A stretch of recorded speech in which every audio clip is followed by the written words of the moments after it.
Hi everyone, welcome back to Banu Sami kitchen. நாம் இன்றைக்கி Kayalpattinam special தம் அடை, தம் ரூட் எப்படி வேணாலும் சொல்லாங்க, அதுதான் எப்படி செய்யலான்றதை பார்க்க போகிறோம். நான் போட்ட முட்டை மிட்டாய் வீடியோவுக்கு நிறைய வரவேற்பு கிடச்சிது. அதில் நிறைய பேர் இந்த தம் அடை ரெசிபி எப்படி செய்யணும்னு கேட்டிருந்தீங்க. உங்களுக்காக தான் இந்த ரெசிபி செம்ம சாஃப்டாக இருக்குங்க. வாங்க எப்படி செய்யலான்றதை பார்ப்போம். வீடியோக்குள்ளே போகிறதுக்கு முன்னாடி மறக்காமல் சப்ஸ்கிரைப் பண்ணுங்கள் அண்ட் பெல் ஐக்கானை கிளிக் பண்ணுங்கள்.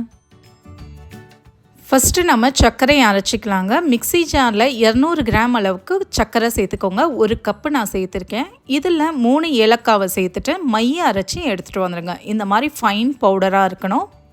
இதை ஒரு பக்கமாக எடுத்து வச்சுருங்க. இப்போ அடுத்து ஒரு பவுலில் 1 கப் அளவுக்கு தேங்காய் பால் சேர்த்துக்கோங்க. 250 ml நான் சேர்த்துருக்கேங்க. திக்கான தேங்காய் பாலாக சேர்த்துக்கோங்க, அது ரொம்ப இம்பார்ட்டண்ட்டு. இது கூட 150 கிராம் அளவுக்கு உப்புமாக்கு நம்ம சேர்ப்போம் பார்த்திங்களா, அந்த ரவை தாங்க சேர்த்துருக்கேன். இதில் நம்ம அரைச்சி வச்சுருந்த சர்க்கரை பவுடரையும் சேர்த்துட்டு இதை நல்லா கலந்து விட்டுக்கோங்க. தேங்காய் பால் திக்காக இருக்கணுங்க. ஒரு அரை மூடி தேங்காவை கொஞ்சமாக தண்ணியை சேர்த்து நல்லா அரைச்சிட்டு 1 கப் அளவுக்கு திக்கான பாலாக எடுத்து சேர்த்துக்கோங்க. நீங்கள் தண்ணியாக மட்டும் தேங்காய் பாலை சேர்த்துறாதீங்க. இதை நல்லா ஒரு முறை இந்த மாதிரி கலந்து விட்டதுக்கப்புறம் தட்டை போட்டு மூடி ஒரு நாள் முழுக்க அப்படியே வெளியிலேயே வச்சுருங்க. ஃப்ரிட்ஜிலலாம் வைக்கக்கூடாது, இது லைட்டாக புளிக்கணும்.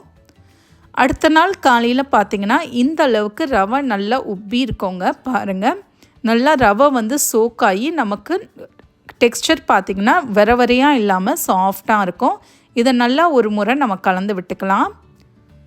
அடுத்து நாம் இதில் நெய் சேர்த்துக்கலாங்க. 100 கிராம் அளவுக்கு நான் நெய் சேர்த்துருக்கேன். இது கூடவே 50 கிராம் அளவுக்கு எண்ணெய் சேர்த்துக்கோங்க.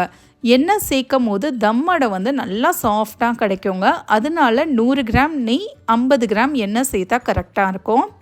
இதை ஒரு முறை நம்ம நல்லா இந்த மாதிரி கலந்து விட்டுக்கலாம். நீங்கள் சப்போஸ் ஆர்டர்லாம் எடுக்க போகிறீங்க அப்படின்னா இந்த ரெசிப்பியை டபுள் ட்ரிபிள் ஆக்கிட்டு செய்யுங்க. டேஸ்ட் சூப்பராக இருக்கும். இந்த அளவுக்கு நல்லா கலந்து விட்டதுக்கப்புறம் இதில் 50 கிராம் அளவுக்கு மைதா, இது கூட ஒரு 4லேருந்து 5 டேபிள் ஸ்பூன் அளவுக்கு நான் கண்டென்ஸ்டு மில்க் சேர்க்குறேங்க. கண்டென்ஸ்டு மில்க் உங்களுக்கு நல்ல ரிச்னஸ் கொடுக்கும், அதனால தான் சேர்க்குறேன். சேர்க்காமல் கூட செய்யலாங்க, ஆனால் கண்டென்ஸ்டு மில்க் சேர்த்து செய்யும் போது உங்களுக்கு ரிச்னஸ் நல்லாயிருக்கும்.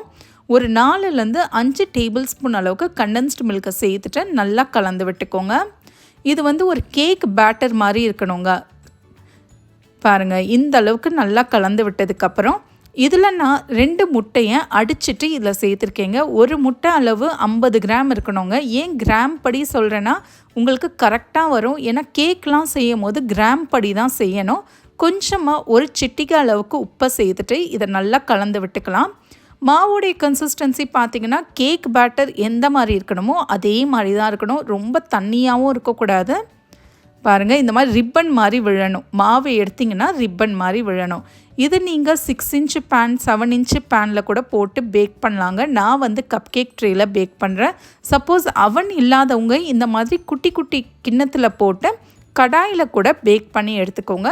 இந்த மாதிரி தனித்தனியாக லைனர் இருந்தாலும் சரி, இதுலேயும் நீங்கள் ஆர்டருக்கெலாம் கொடுக்க போகிறீங்கன்னா இந்த மாதிரி லைனர்லேயும் நீங்கள் பேக் பண்ணி எடுத்துக்கலாம். நான் சின்ன சின்னதாக கப் கேக் ட்ரேயில் தான் போடுறேன். மாவை ஃபுல்லாக ஃபில் பண்ணாதீங்க, ஒரு 3/4 அளவுக்கு மட்டும் ஃபில் பண்ணுங்கள். ஏன்னா இது லைட்டாக பொங்கி வரும். மேலே கார்னிஷ்காக நான் பாதாம் சேர்த்துருக்கேன். அவனை 180 டிகிரி செல்சியஸ்க்கு ப்ரீ ஹீட் பண்ணிக்கோங்க. அவன் நல்லா ப்ரீ ஹீட் ஆனதுக்கப்புறம் இதை 20லேருந்து 25 நிமிஷம் பேக் பண்ணி நம்ம எடுக்கணும். ஒரு 25 நிமிஷத்துக்கு அப்புறம் பார்த்திங்கன்னா மேலே கலர் பாருங்கள் நல்லா சேஞ்ச் ஆகிருக்கு. ஒரு குச்சியை வச்சு குத்தி பாருங்கள், க்ளீனாக வரணும். க்ளீனாக வந்துச்சு அப்படின்னா உங்களுக்கு பேக் ஆகிடுச்சின்னு அர்த்தம். இது கம்ப்ளீட்டாக ஆறட்டுங்க. சப்போஸ் பேக் ஆகலைன்னா நீங்கள் இன்னும் ஒரு 10-15 நிமிஷம் கூட வச்சுக்கலாம்.